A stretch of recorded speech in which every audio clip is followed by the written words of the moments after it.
j'espère que vous allez bien. J'avais le goût de faire une petite vidéo sur l'établissement des règles. En fait, quelles sont les conditions gagnantes? C'est simple, il y en a 5 et c'est les 5 C. 1, elles doivent être claires. Plus ils sont jeunes, plus on cible, plus ils vieillissent, plus on peut en ajouter. 2, elles doivent être concrètes.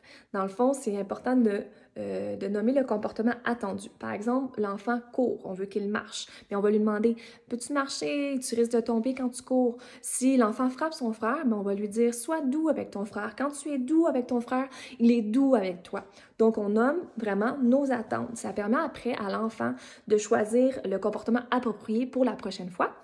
3, constance. Si un soir, on ne veut pas que nos enfants mangent devant la télé, demain aussi, ça va être la même chose. Si on ne veut pas qu'ils utilisent leur sel au souper, demain, ça va être la même chose. Par contre, ça ne veut pas dire qu'on ne peut pas faire de spéciaux. Supposons un vendredi soir, on est fatigué, on a le goût de manger devant la télé avec nos enfants, on fait tout simplement le verbaliser, on le nomme à l'enfant.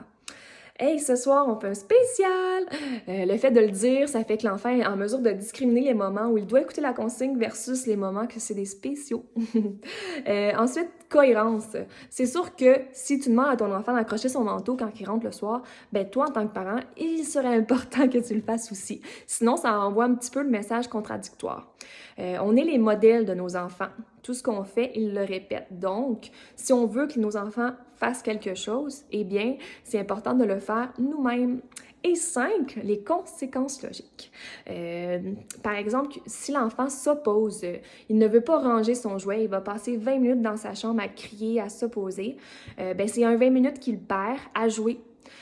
Dans le fond, il a choisi de ne pas écouter la consigne, il va perdre du temps agréable. C'est une conséquence qui est logique.